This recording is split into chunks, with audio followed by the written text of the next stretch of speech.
కేంద్రం వద్ద ఉద్రిక్తత ఏర్పడింది. కాంగ్రెస్ అభ్యర్థికి చెందిన కొంతమంది వ్యక్తులు పోలింగ్ కేంద్రం లోపల ఉండడంపై బీఆర్ఎస్ తో పాటు స్వతంత్ర అభ్యర్థులు ఆందోళనకు దిగారు. తమను పోలింగ్ కేంద్రంలోకి ఎందుకు వెళ్లనివ్వడం లేదని పోలీసులతో వాగ్వాదానికి దిగారు. లోపల ఉన్న కాంగ్రెస్ నాయకులను బయటకు పంపించాలని డిమాండ్ చేశారు. పోలీసుల తీరుపై అభ్యంతరం వ్యక్తం చేశారు. ఈ క్రమంలో తోపులాట జరిగింది. పోలీసులు భారీగా మోహరించి పరిస్థితిని అదుపులోకి తెచ్చారు.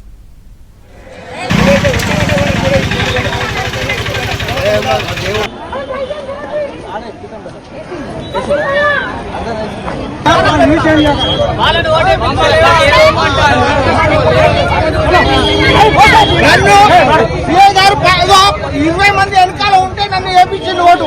వాళ్ళు కట్టున్నా కూడా వాళ్ళని ఓటు అయితే ఇప్పటికి కూడా ఓటు వేస్తలేదు.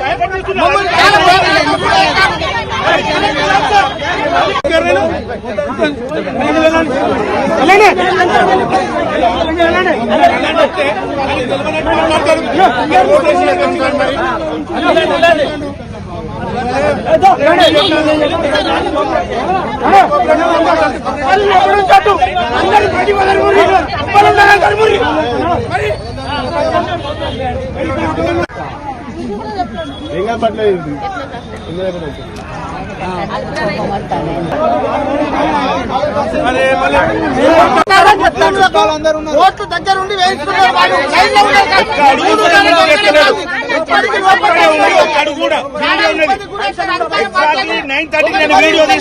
ఇప్పుడు ప్రెసిడెంట్ అతను ఎక్కడ ఉన్నాడో చూడండి. అతడు అక్కడే ఉన్నాడు. ఇండిపెండెంట్ క్యాండిడేట్ తొత్తుగా వహిస్తాను. దయచేసి ప్లీజ్ మై రిక్వెస్ట్ మీరు రండి. సీఏ గారు ఎందుకు అట్లా నివారిస్తారో నాకు అర్థమైతలేదు. నేను ఒక అధికార పార్టీకి సంబంధించిన అయినా మౌనం పాటిస్తున్నాను. రాజకీయాలు అనేది 20 సంవత్సరాల నుంచి నేను రాజకీయం చేస్తున్నా. 2 సార్లు సర్పంచ్, 2 సార్లు ఎంపీటీసీ పోటీ చేసిన వ్యక్తిని.